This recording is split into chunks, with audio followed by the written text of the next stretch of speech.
Amma 7th anniversary Dhamaka offers. Shop 599, win 777 exclusive prizes. WhatsApp లో order చేయండి, gift పట్టండి.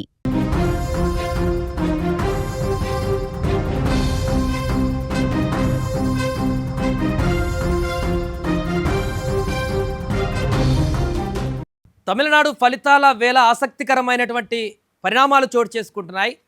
విజయ్ ముఖ్యమంత్రి అవుతాడా, కింగ్ మేకర్ అవుతాడా, ఏం జరగబోతుందనేది ఒకవైపు చర్చ కొనసాగుతుండగా, తాజాగా అక్కడ జరుగుతున్నటువంటి రాజకీయ పరిణామాలు చాలా హాట్ టాపిక్గా మారాయి.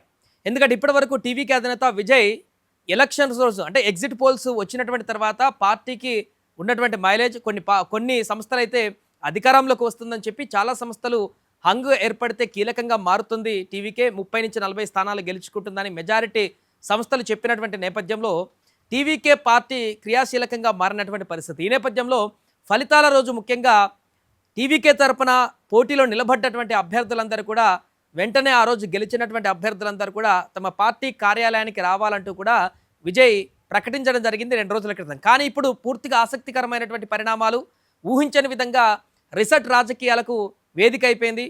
టీవీకే అధినేత విజయ్ కూడా మహాబలిపురంలో పుంజేరి అనేటువంటి ఒక రిసర్ట్ని బుక్ చేసుకున్నారు.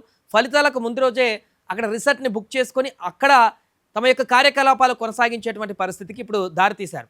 సో దీంతో ఏం జరుగుతుందో అనేటువంటి ఆసక్తికరమైనటువంటి పరిణామాలు, అంతేకాకుండా టీవీకే అభ్యర్థులకు సీరియస్ వార్నింగ్ కూడా విజయ్ ఇచ్చినట్టుగా తెలుస్తుంది ఇంటర్నల్ టాక్స్ ప్రకారం.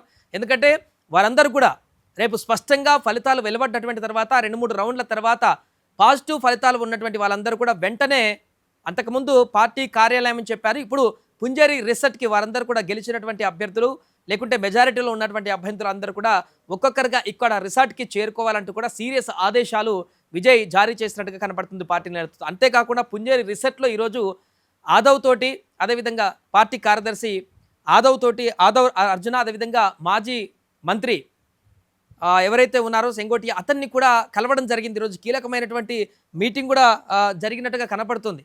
సో ఈ నేపథ్యంలో ఒకరోజు ముందుగానే ఫలితాలకు కొన్ని గంటల ముందే ఇలాంటి ఆసక్తికరమైనటువంటి పరిణామాలు నెలకొన్నటువంటి సందర్భంలో తమిళనాడు రాజకీయాలు ఒక్కసారిగా హీటెక్కాయి. అక్కడ ముఖ్యంగా ముఖ్యమంత్రి స్టాలిన్, ఆపద్ధర్మ ముఖ్యమంత్రిగా ఉన్నటువంటి స్టాలిన్కి, అన్నా డిఎంకేకి టెన్షన్ మొదలైనట్టుగా కనపడుతుంది. టీవీకి అధినేత చేస్తున్నటువంటి ఈ అడుగులు చూస్తుంటే చాలా క్లియర్గా, నమ్మకంగా విజయ్ అడుగులు కనిపిస్తుండడం, ఎగ్జిట్ పోల్స్లో కూడా 1-2 సంస్థలు పూర్తిగా టీవీకైనా అధికారంలోకి రాబోతుందనేటువంటి సంకేతాలు ఇవ్వడం కూడా ఇప్పుడు అక్కడ చాలా చాలా ఆసక్తికరమైనటువంటి రాజకీయాలకు వేదికగా మారేటువంటి కనిపిస్తుంది. అంతేకాకుండా ఫలితాలు ఒక్కొక్క రౌండ్కి మారేటువంటి క్రమంలో పార్టీలో అభ్యర్థులని మ్యానిపులేట్ చేసేటువంటి విధంగా వారిని తమ వైపు తిప్పుకోవడానికి అక్కడ ఉన్నటువంటి ఆపద్ధర్మ ప్రభుత్వము తమ వైపు తిప్పుకోవడానికి ప్లాన్లు చేస్తుంటారు. కాబట్టి అటు అన్నాడీఎంకే నుంచి కూడా వారికి కావాల్సినటువంటి మద్దతు కోసం వారు కూడా ప్రయత్నాలు చేస్తుంటారు. కాబట్టి రాజకీయంగా మొదటిసారి అడిగేసినటువంటి విజయ్కి ఇలాంటి లొసుగులు, ఇలాంటి కుళ్ళు రాజకీయాలలో కొంత అనుభవం లేదు. కాబట్టి వారిని కాపాడుకోవడమే ఇప్పుడు ప్రధానమైనటువంటి అస్త్రంగా మారినటువంటి పరిణామాలు ఏర్పడ్డాయి. అందుకే ఇప్పుడు పుంజేరి రిసర్ట్ రాజకీయాలు అనేది ఆసక్తిగా మారినటువంటి పరిస్థితి నెలకొంది.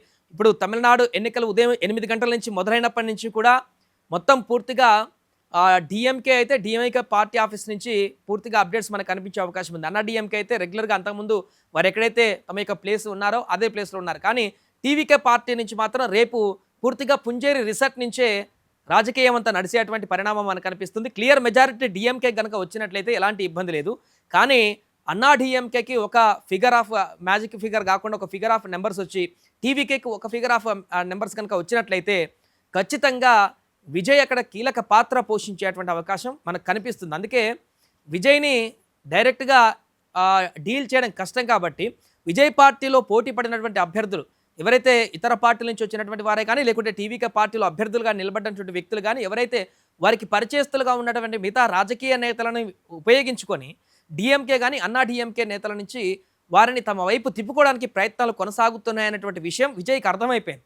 అందుకే వెంటనే వాటిని కట్టడి చేయడానికి, ఎందుకంటే మొత్తం అందరూ కూడా ఇలా గెలిచిన వారు జంప్ కాకపోయినా కూడా ఎంతో కొంతమంది 30-40 మంది గెలిస్తే కనీసం 5-6 పోయినా కూడా ఇబ్బందికరమైనటువంటి పరిస్థితులు ఎదురవుతాయి. కాబట్టి అలాంటి పరిణామాలు జరగకుండా మొదట్లోనే వాటిని మొగ్గలోనే తుంచేటువంటి ప్రయత్నాలు చేస్తూ ఫలితాల కంటే 2 రోజుల ముందే అలర్ట్ అయ్యారు. అందుకనే విజయ్ అంటే రాజకీయ పరిణితి ఏ రకంగా ప్రదర్శిస్తున్నారో మనం చూడొచ్చు. టీవీకి అధినేత మొదటిసారి రాజకీయాల్లోకి ఎంట్రీ ఇచ్చి మొదటిసారి ప్రత్యక్ష ఎన్నికల్లో పాల్గొన్నప్పటికీ కూడా తాను గతంలో జరిగినటువంటి అన్ని రాష్ట్రాల్లో కానీ తన రాష్ట్రంలో కానీ జరిగినటువంటి రాజకీయ పరిణామాలను విశ్లేషించి రాబోయే రోజుల్లో జరిగేటువంటి పరిణామాలను కూడా ముందే అనలైజ్ చేసి ముందు జాగ్రత్త చర్యగా తను తీసుకుంటున్నటువంటి చర్యలు ఇప్పుడు రాజకీయ విశ్లేషకులను ఆశ్చర్యానికి గురి చేస్తున్నాయి. అతను ఇంత ముందు చూపుతూనే ఆలోచించేటువంటి విధానాన్ని చూస్తుంటే ఖచ్చితంగా రేపు తమిళనాడు రాజకీయంలో కీలకమైనటువంటి పాత్ర విజయ్ పోషించబోతున్నాడు అనేది స్పష్టంగా కనిపిస్తుంది. ఏదేమైనా తమిళ రాజకీయాలలో ఇప్పుడు పుంజేరి రిసర్ట్ చర్చ కొనసాగుతుంది. అక్కడ ఆ రిసర్ట్ వేదికగా ఈ ఫలితాల మార్పు చేర్పులపైన ఎలాంటి అంశాలు జరగబోతున్నాయి, పుంజేరి రిసర్ట్లో ఏం జరగబోతుంది, ఇప్పటికే మంతనాలు కొనసాగిస్తున్నటువంటి విజయ్ అక్కడ ఎలాంటి వ్యూహాలు రచించబోతున్నారు, హంగు వస్తే కీలకంగా మారడానికి తను ఏ రకమైనటువంటి నిర్ణయం తీసుకోనున్నారు, డిఎంకేకి మద్దతు ఇచ్చేటువంటి అవకాశం ఉందా, అన్నా డిఎంకేకి మద్దతు ఇచ్చేటువంటి అవకాశం ఉందా, తమ అభ్యర్థులు గెలిచేటువంటి వారు ఎంతమంది, గెలిచినటువంటి అభ్యర్థుల మద్దతు ఏంటి, వారి అభిప్రాయం ఏంటి, అదేవిధంగా బీజేపీ యొక్క పాత్ర ఏ రకంగా ఉండబోతుంది, ఇవన్నీ కూడా ఇప్పుడు ఈ యొక్క రిసార్ట్ వేదికగా అంటే ఫలితాలు మొదలైన తర్వాత దీనికి సంబంధించిన పూర్తి డిసిజన్ తీసుకుంటారు. బట్ అంతకుముందు ఈరోజు ముందు రోజు అక్కడ ఒక రిసార్ట్లో చర్చ కొనసాగిస్తున్నారు పార్టీ కార్యదర్శి, అదేవిధంగా కేంద్ర మాజీ మంత్రి అక్కడ ఉన్నటువంటి సెంగేటియన్ మాట్లాడుతున్నారంటే ఒకవేళ హంగొస్తే ఏం చేయాలి, పూర్తి స్థాయిలో పెద్ద పార్టీగా నిలబడితే ఏం చేయాలి, లేకుంటే తక్కువ మెజారిటీ వస్తే ఏం చేయాలి, దీనికి సంబంధించి ఒక రఫ్ ఎస్టిమేషన్ వేసుకునేటువంటి పరిస్థితిలో ఈ మీటింగ్ జరిగినట్టుగా కనపడుతుంది. ఎందుకంటే రేపొద్దున సడన్ డిసిజన్లు తీసుకోవడానికి అప్పుడున్నటువంటి సిచ్యువేషన్స్ డిమాండ్ చేయవు కాబట్టి ముందే ఒక రఫ్గా ఏమేం చేయొచ్చు, హంగ్ వస్తే ఏం చేయొచ్చు, తక్కువ మార్జిన్ వస్తే ఏం చేయొచ్చు, సింగిల్ పార్టీగా మనం నిలబడితే ఏం చేయొచ్చు, వీటన్నిటికీ సంబంధించి కార్యాచరణ ఇప్పుడే కూడా ఆ రిసర్ట్లో వేస్తున్నట్టుగా కనపడుతుంది. సో దీంతో పుంజేరి రిసర్ట్ అనేటువంటి అంశం ఇప్పుడు తమిళనాడు రాజకీయాల్లో ఒక హాట్ టాపిక్గా మారినటువంటి పరిణామం చూడాలి. కొన్ని గంటల్లో తమిళనాడు భవిష్యత్ తేలబోతుంది కాబట్టి విజయ్ ముఖ్యమంత్రి అవుతాడా, కింగ్ మేకర్ అవుతాడా, ఏం జరగబోతుందనేది వెయిట్ చేయాలి.